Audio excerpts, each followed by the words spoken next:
This is What She Said with Kate Wheeler, Christine Bentley, and Sharon Caddy on Canada Talks. And the song that you're listening to is called Dangerous, and the singer and writer of that song is sitting right in our studio, Kate. Multi-platinum recording artist Alyssa Reed. Welcome. Thank you. How are you? Thank you. I'm well. How are you? I'm great, and this is a great song. Thank you. Yeah. So this album, this song is part of an album called Phoenix. Yes. Yes. And when's it being released? Friday. Everywhere? Yes. You look excited. I can't wait.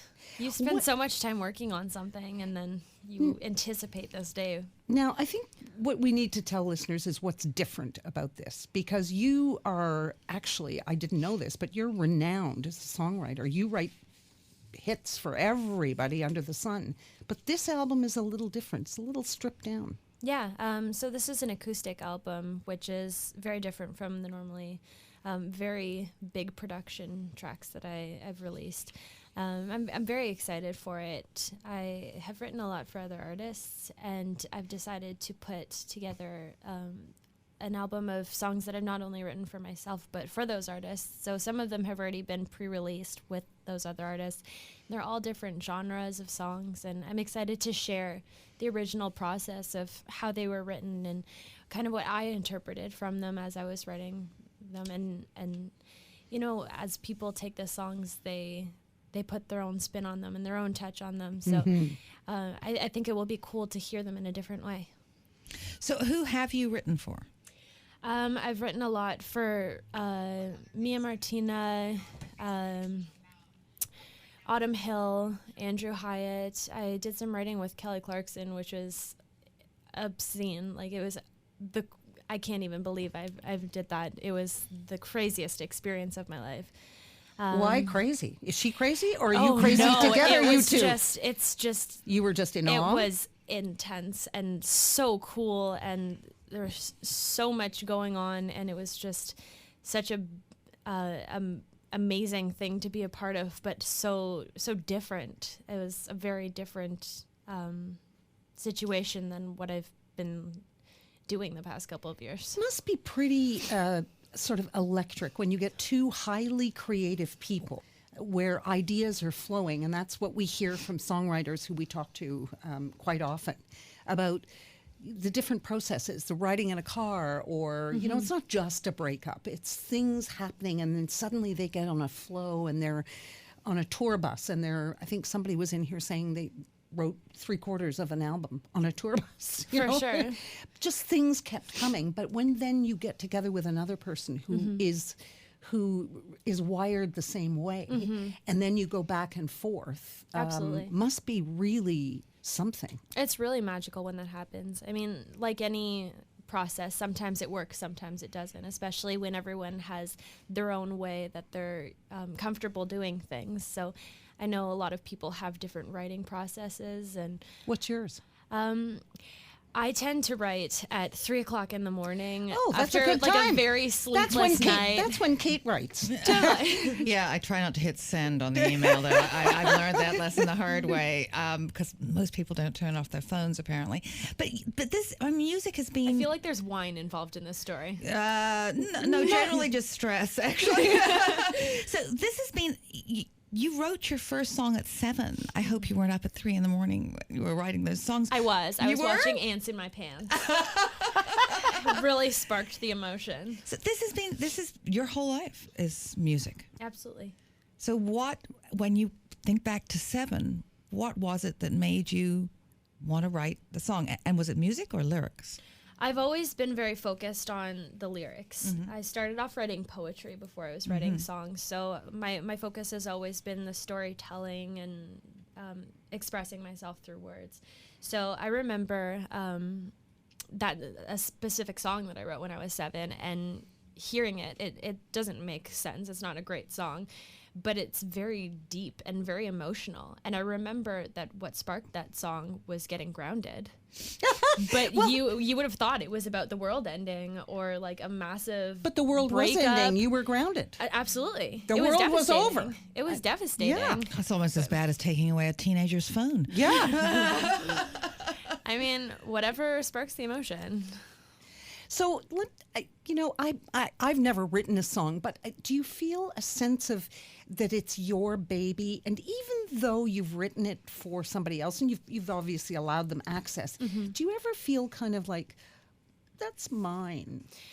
A little bit possessive, a little bit like the mother hen, like this is your baby. Yeah, I would. There's a track on the album called "Suffocated," and it was written for someone else, and that was the one and only song that I was like, you know what, I'm gonna keep this one. Sorry. Really? Yeah. It just, I felt a really strong connection to it, and I felt like I just had to have it. It was too much of a piece of you. Yeah, I mean, certain things click, and that felt like it clicked for me. There have been songs though that are written about very intense moments of my life, like losing a family member, or something extreme that I've gone through that I've given to other artists, and it's very interesting to hear like a terrible experience in my life become someone else's like EDM track.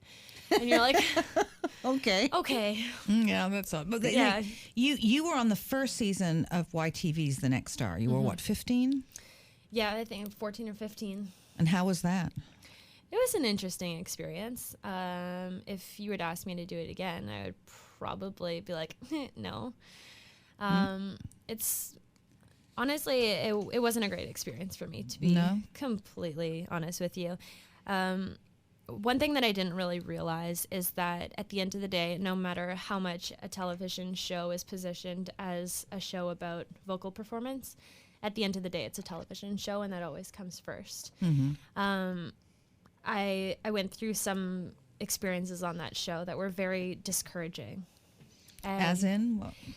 Just working with people who were very unkind, dealing with politics at 14 years old and not really understanding what was going on and why it wasn't about music, and why the things that I thought mattered going into the show, like gaining experience and networking and meeting people, wasn't actually the focus of what we were doing there. And it was more about drama and who was saying what about what contestant. It felt like I was on like Big Brother or something. It didn't feel like I was on a show that was actually meant to nurture young artists and help them develop. So I guess it's kind of, right after that or soon after that, you did a version of a Justin Bieber song. Do you call it a parody? I mean, you did One Less Lonely Boy when it was One Less Lonely Girl. Yeah, I just rewrote it from a female perspective. And that went viral, and that's how you got signed to a record label, as opposed to all the publicity on the show. For sure.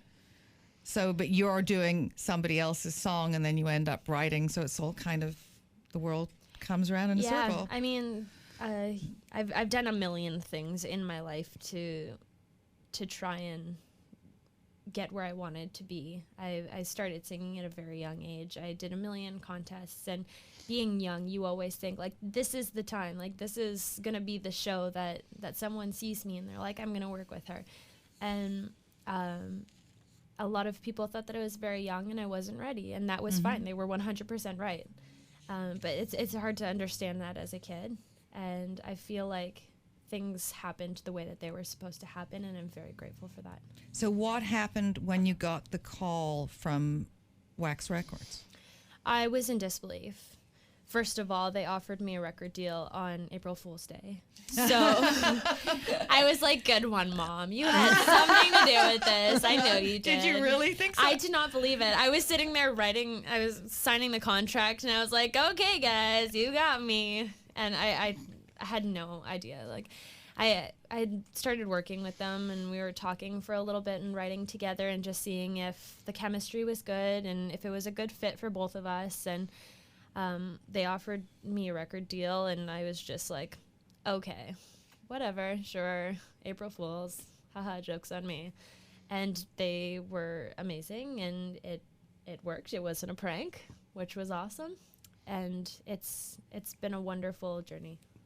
Absolutely. And a journey is something that you do a lot. Your family moved around a lot. Did you find, did music provide some sort of constant in your life? It was really good to be able to have something that I could take with me to everywhere that I ended up living. It's very hard to make friends and to sustain those friendships when you're moving quite frequently. But I always had music. I was always in my room singing along to YouTube videos and writing music, and I always had that, and that was my version of hanging out, and I was perfectly fine to hang out with myself and do that. And I feel like a lot of my songwriting ability came from that I spent so much time working on it. I understand you also have talked about bullying. I have a song called Talk Me Down that I worked with Kids Help Phone for, and I've done a lot of things to try and raise awareness that people can reach out and talk to someone, and that it's okay to ask for help sometimes. So this obviously happened to you. I think bullying happens to absolutely everybody. I don't Do think, you? I do. I don't think that there's anyone who's gone scot-free through life, in whatever capacity that may be. Sometimes as an adult in the workplace, dealing with the politics of a work life, there's bullying involved in that. And I just feel like it's something that needed to be talked about, especially because during that time, there was a very big spotlight on teen suicides. And I felt like it was important to say something about it. And how do we combat that? I feel like the only way that you can do that is by building strength within everyone who's going through things. I mean, it's one thing to put a voice out there and to say, I'm here if you need me, but it's a whole other thing to reach out and get people strong enough to make that call. I know I personally have called Kids Help Phone. I've personally been in a situation where things were going on, but I didn't talk to anyone about it. And it's hard to make that decision to reach out. So I just think people need to get strong enough to know that they're not alone, and that there's a million people going through what they're going through, and they just have to know that. Well, I think when someone with your profile admits that they have called or have been tempted to call but maybe didn't have the strength, I think that gives courage to people who feel that they aren't anybody, quote unquote, and maybe that gives them the strength. I think it's nice that people who have a profile, who are celebrities, speak out about these things, because it gives people who consider themselves average that courage. I hope so. I really hope so. So this, you're going to play for us after the break. If we can get the piano set up. She's brought in a piano, and we're going to take as long a commercial break as we can, because we really want to hear. I apologize in advance about that one. No, I'm dying to hear you play. This is great.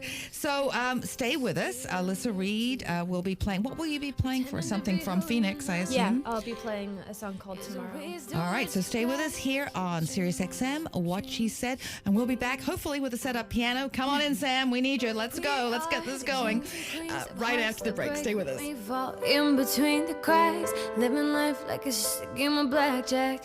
Don't know how, but we always find our way back. Looking back when I was just a little girl with a big dream, living in a lonely world, it seems.